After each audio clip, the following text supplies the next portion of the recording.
போட்டோஸ்லாம் நல்லா பாருங்க. நானும் நல்லா தான் இருக்கேன்.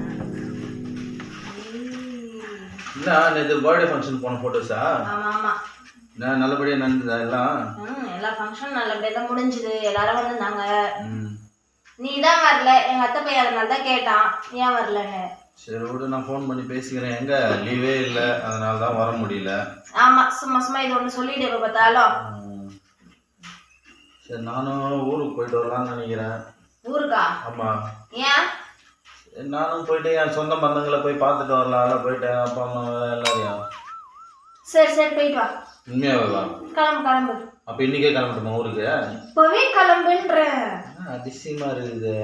போய் பார்த்துட்டு வர தானே போற. இதுல என்ன இருக்கு? யாரும் போய் பார்க்க. அப்ப நான் ஃபோன் பண்ணி லீவ் சொல்லிடுறேன். ஒரு 2 நாள் லீவ் சொல்லிட்டு 2 நாள் போயிட்டு நாளைக்கு வந்துடுறேன். சரி சரி ஓகே ஓகே. சீக்கிரம் கிளம்புங்க.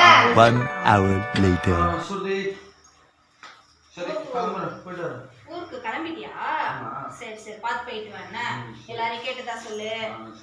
காசு எல்லாம் வச்சிருக்கியா? வச்சிருக்கேன். எவ்வளவு வச்சிருக்க? 500 ரூபாய் வச்சிருக்கேன். 500 ரூபாய் வச்சிருக்கியா? அக்கவுண்ட்ல ஏதாவது காசு வச்சிருக்கியா? இருக்கும், ஒரு 1000 ரூபாய் இருக்கும். இருக்கா? சரி ஒரு நிமிஷம் போன் கொடு.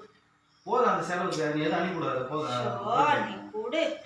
ரொம்ப தான் பண்ற. என்னால பாஸ் அதிக செலவு இல்லை. காசு இல்லையா? ஆமா. சரி.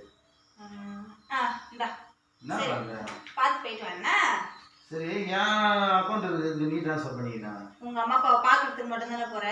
அதுக்கு 500 ரூபாய் ஸ்பேர் வச்சுட்டு போன வந்தாலும் நீ கூட சொல்லும் போதே தெரியும். எங்க போயிட்டு நான் செலவு பண்ணிட்டு வந்து சொல்லி இருக்கிற காசை கூட எடுத்துக்கியா? ஆமா. வீட்டுல ஒரு 50 ரூபா கூட இருக்காது. உங்க அம்மா அப்பாக்கு 500 ரூபாய்